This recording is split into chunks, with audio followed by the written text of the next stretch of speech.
علامہ قمر الزمان خان صاحب اعظمی مدظلہ العالی، کیونکہ مغرب سے پہلے ہمیں اپنے اس پروگرام کو ختم کرنا ہے، اس لیے میں زیادہ دیر تک آپ کے درمیان حائل نہیں ہونا چاہتا۔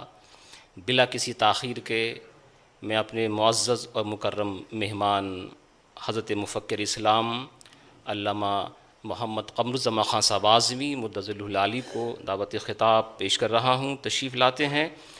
آپ حضرات میرے ساتھ نعرہ تکبیر کا جواب دیں۔ نعرہ تکبیر، نعرہ تکبیر، نعرہ رسالت، علماء اہل سنت، مشائخ اہل سنت، حضرت علامہ قمر الزمان خان صاحب اعظمی۔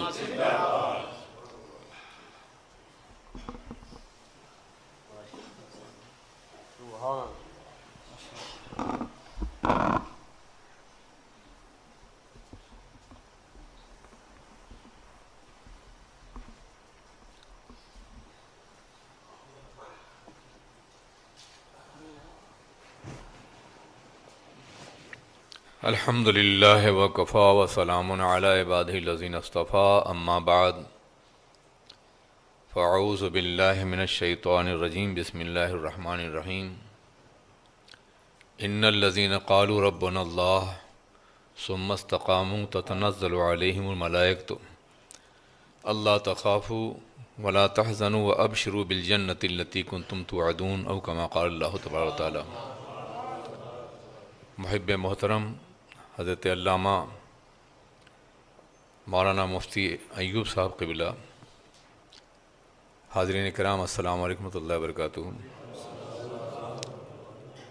مجھے بڑی خوشی ہے کہ میں آج اس محفل میں حاضر ہوں۔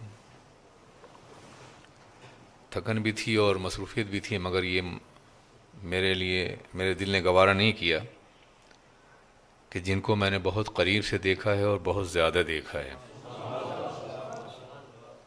ان کا احسان بھی ہے ملت کے اوپر۔ ان کی محفل ہو اور میں حاضر نہ ہوں، اس لیے میں حاضر ہو گیا ہوں۔ جیسا کہ علامہ نے فرمایا کہ وہ اپنے عقیدے میں، اپنے مسلک میں بہت پختہ تھے۔ وہ صرف پختہ ہی نہیں تھے بلکہ انہوں نے ہزاروں کو عقیدے کی پختگی عطا کی ہے، اور اس میں کوئی مبالغہ نہیں ہے۔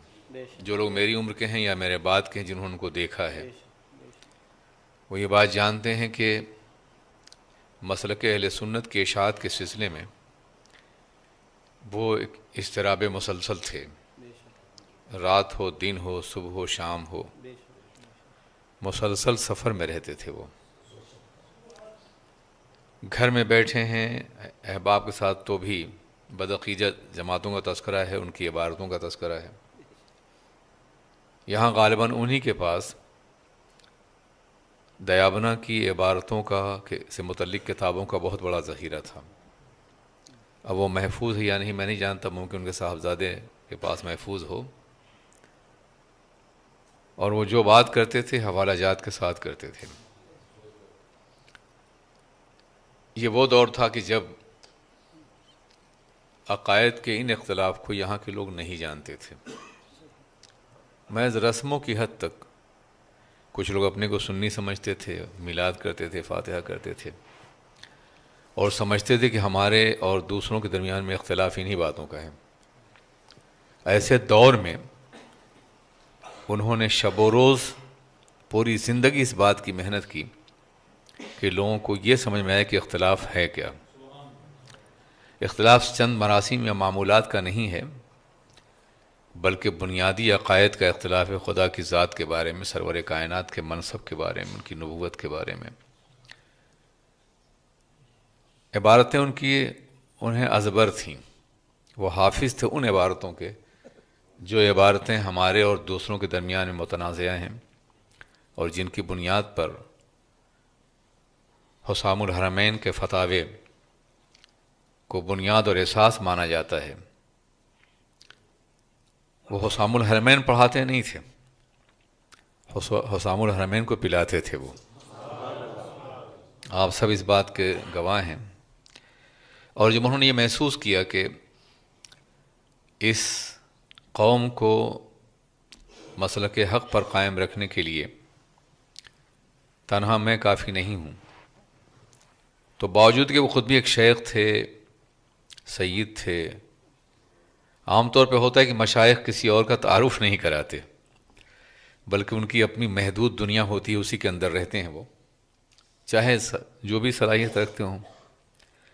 مگر عالم یہ ہے کہ کم و بیش 20 سال تک، 70 سے لے کر کے اور جب تک کہ وہ حیات رہے، وہ شیخ الاسلام کے ساتھ ساتھ رہتے تھے۔ ہر 2 سال کے بعد تشریف لاتے تھے، اور ایک موسم بہار ہوتا تھا یہاں مجالس کا، علماء نہیں تھے، اور علماء اگر ہو بھی تو شیخ الاسلام جیسا عالم تو کوئی نہیں تھا نا۔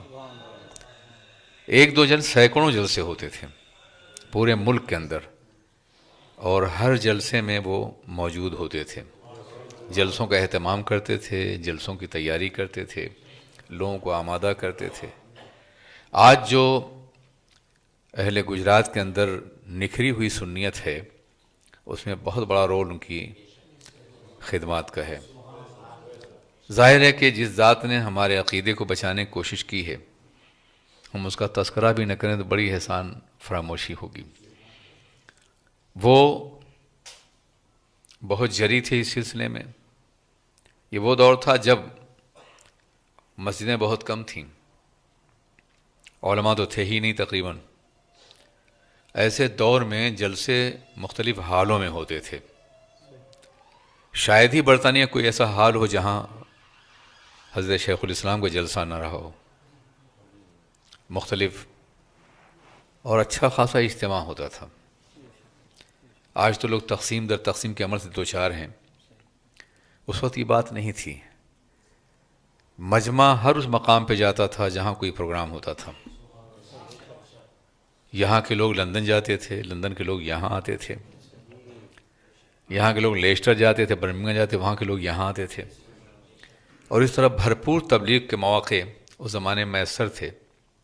اور بڑا احسان ہے حضرت نورانی بابا علیہ الرحمہ کا کہ انہوں نے شیخ الاسلام کی معیت میں پورے ملک میں جلسوں کا اہتمام کرا کر کے مسلک کو محفوظ کیا انہوں نے۔ اب اگر انحراف پیدا ہو رہا ہے تو اس کی وجہ صرف یہ ہے کہ اب آپ کے اندر کوئی نورانی بابا نہیں ہے۔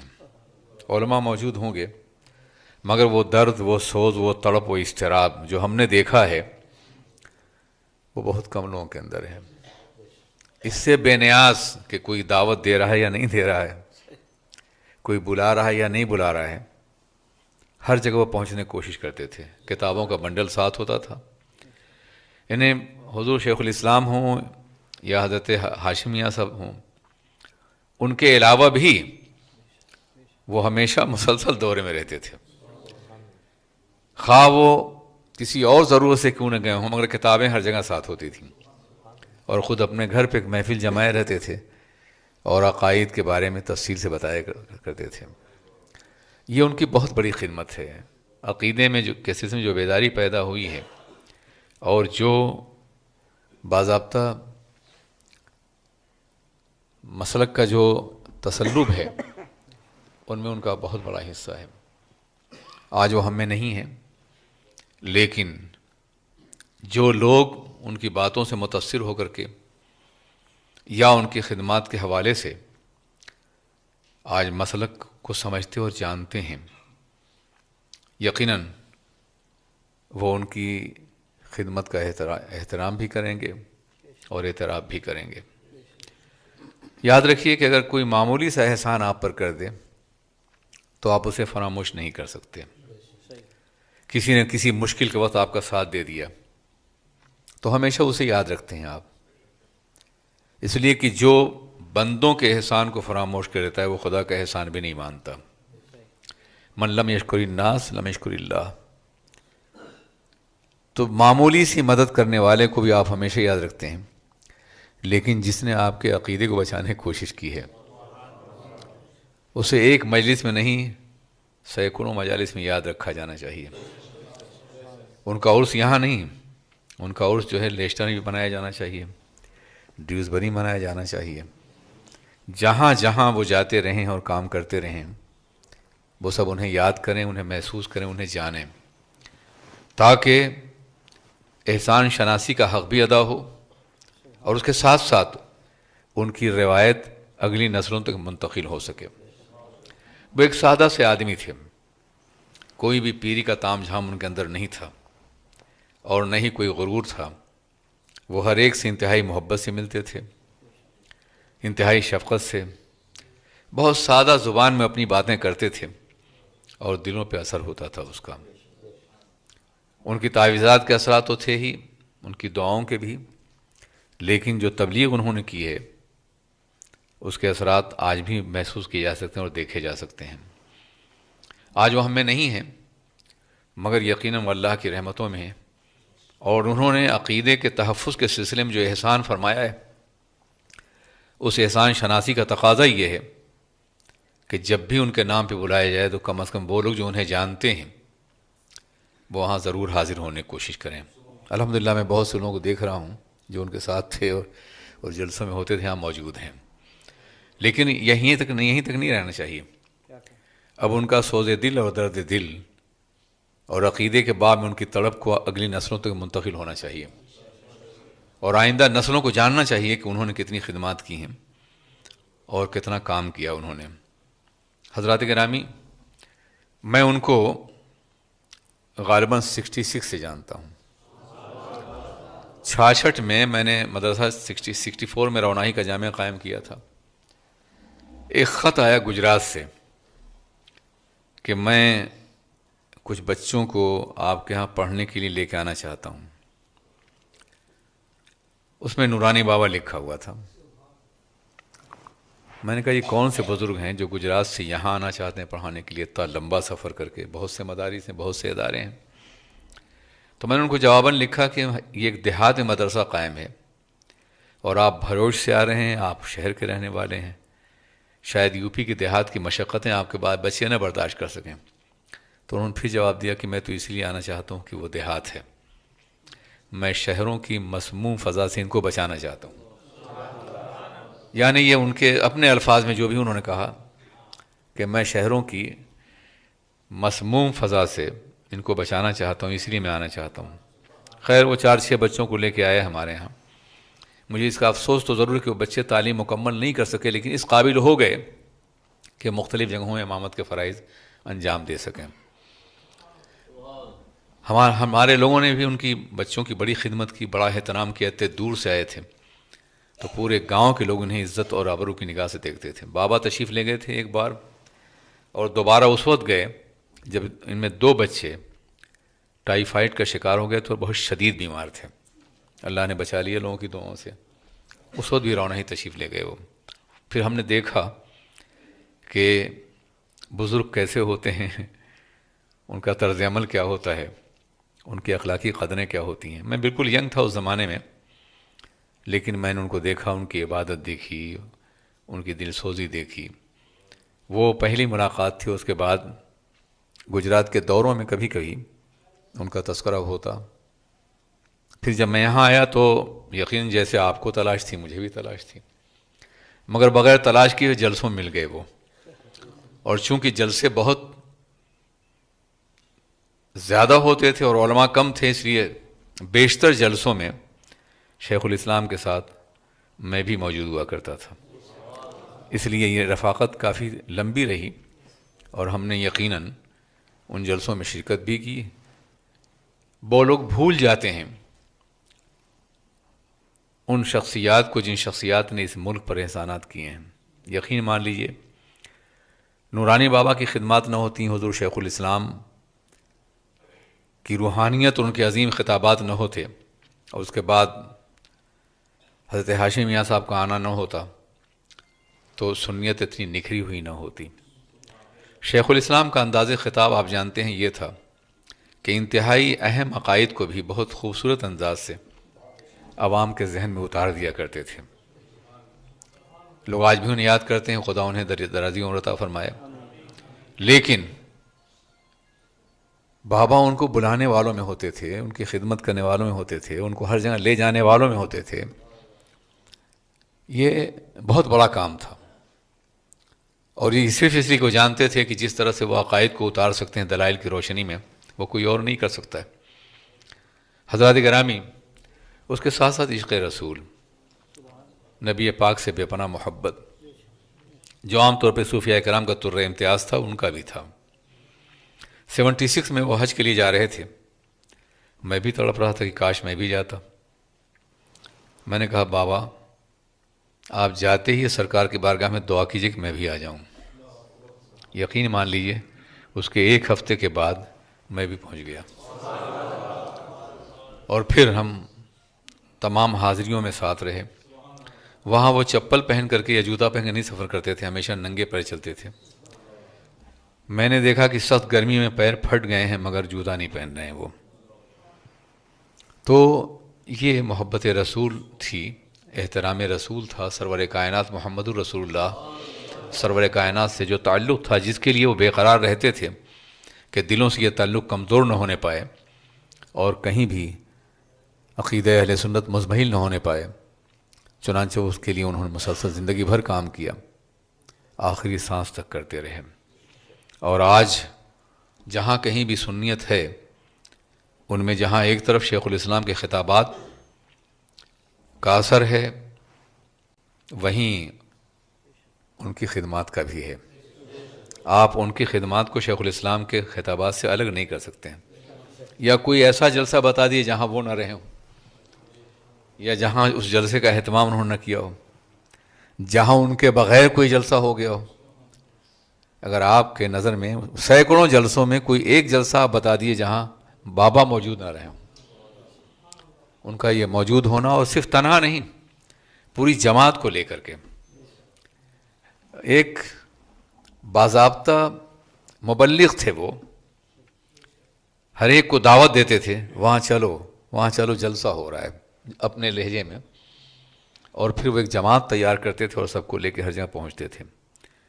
آج تو لوگوں کے پاس وقت نہیں ہے جلسوں کے لیے، دین کے لیے بھی وقت نہیں ہے، لیکن انہوں نے لوگوں کے دلوں میں یہ درد پیدا کر دیا تھا، یہ سوچ پیدا کر دیا تھا، اور اس کے نتیجے میں مجمع موبائل تھا۔ آج یہاں جلسہ ہو رہا ہے، کل ڈیوزبری میں ہے، پرسوں بریڈ فورڈ میں ہے، پھر برمنگم میں ہے، اور اس کے بعد لندن میں ہے۔ کبھی کبھی 2 3 جلسے ایک ساتھ ہوا کرتے تھے ایک روز میں، اور ہر جگہ وہ ان کے ساتھ ہوتے تھے۔ مقصد صرف یہ تھا کہ مسلمانوں کا عقیدہ بچ جائے۔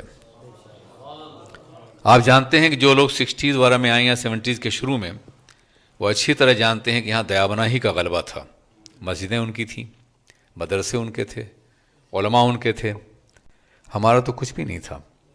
ایک مسجد سب سے پہلے جو بنی تھی، مسجد رضا،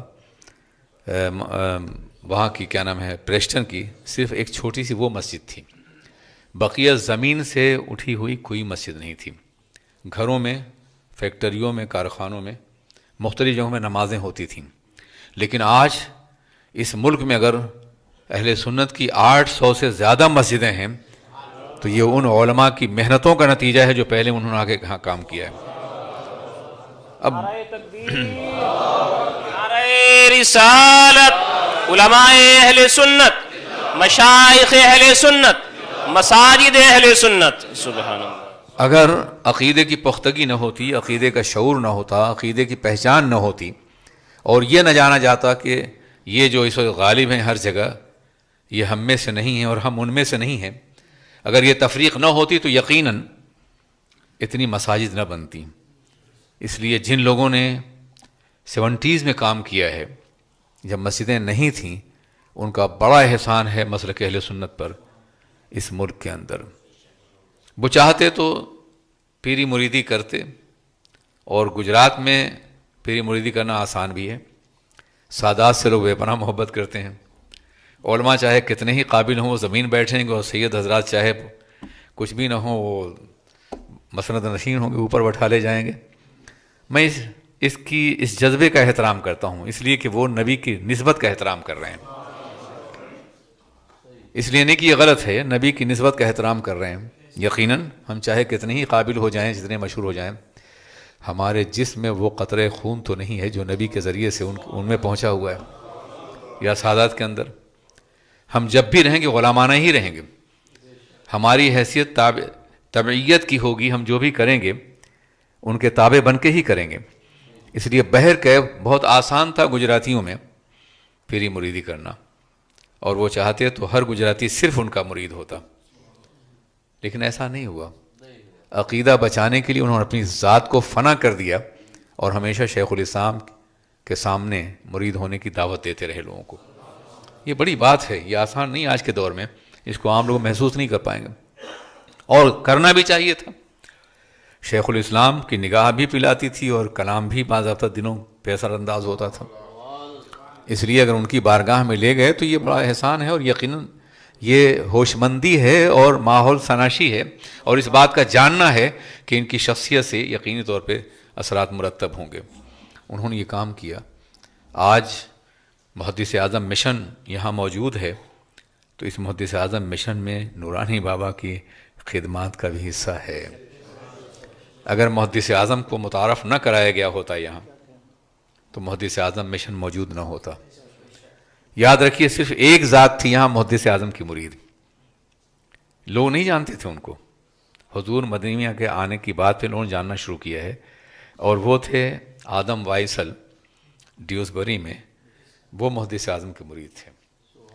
لیکن محدث اعظم کی تربیت کا یہ عالم تھا کہ مجھ جیسے عام آدمی کے لیے بھی وہ پیچھے رہتے تھے. ہر سیٹرڈے سنڈے کو جلسوں میں لے کے جانا، یہ مستقل ان کا کام رہا. اللہ ان کو جزاؤں سے نوازے. تو حضرت مدنی میاں صاحب قبلہ رحمۃ اللہ تعالیٰ علیہ مدد ذیل علی، خدا ان کو طویل عمر عطا فرمائے، ان کی جتنی بھی خدمات ہیں ان تمام خدمات میں بہت بنیادی حصہ ہے حضرت نورانی بابا علیہ الرحمہ کا. آج وہ ہم میں نہیں ہیں، لیکن ان کی یادیں یقیناً ہمارے دلوں میں ہیں، اور خدا کرے کہ یہ یادیں آئندہ نسلوں تک منتقل ہو سکیں. کہ ایک سادہ سا بزرگ تھا ہماری آبادی میں، جس کی سادگی نے بہت سے ایسے لوگوں کو جو آراستہ ہیں نا بہت سی حیثیتوں سے، ان سے بڑھ کے کام کیا ہے. اللہ تبارک تعالیٰ آپ کو ہم کو اپنے فضل خاص سے نوازے. مجھے یاد ہے کہ میں بریڈفرڈ سے اور مانچسٹر سے پھر ہر ہفتہ درس قرآن دینے کے لیے بلیک بن آیا کرتا تھا، اور سالوں آتا رہا میں، اور ہر درس میں بابا موجود ہوتے تھے اور حوصلہ افزائی کرتے تھے، دعائیں دیتے تھے. اللہ اور کامیابی عطا فرمائے. بہت سی دعائیں ان کی میرے ساتھ ہیں. تو ایک طویل زمانے تک یہ کام رہا. میرا طریقہ کار یہ تھا کہ بریڈفرڈ کے دوران قیام میں نے کچھ شہر منتخب کر لیے تھے جہاں مجھے ہر روز درس دینا، ہفتے میں ایک روز، ایک بلیک برن، ایک دفعہ ایک روز مانچسٹر، ایک روز جو ہے وہ لیسٹر، ایک روز گلاسگو. ہر روز تقریباً درس ہوتا تھا اور اس کے اثرات بھی ہوتے تھے. لیکن میں نے بابا کو جس اخلاص اور محبت کے ساتھ، میں ان سے چھوٹا تھا، جس محبت کے ساتھ وہ ملتے تھے، لوگوں سے تعارف کراتے تھے، لوگوں سے ملاقات کرواتے تھے، لوگوں کو تاکید کرتے تھے کہ ان کا خیال رکھو، یقیناً یہ ان کا ظرف تھا، وسیع الظرفی تھی. یہ ان کا ظرف تھا اور ان کا دینی جذبہ تھا یا تعاون تھا کہ جس نے مسلک کو اس قدر نکھارا ہے. اب اگر کوئی انحراف پیدا ہو رہا ہے تو بابا کے نقش قدم پہ چلتے ہوئے مسلک کی حقانیت کو باقی رکھنا ہماری بھی ذمہ داری ہے اور آپ کی بھی ذمہ داری. پروردگار عالم ان کی قبر پہ انوار کی بارش فرمائے اور ان کو آخرت کی تمام کامیابیوں سے ہمکنار فرمائے. السلام علیکم ورحمۃ اللہ وبرکاتہ.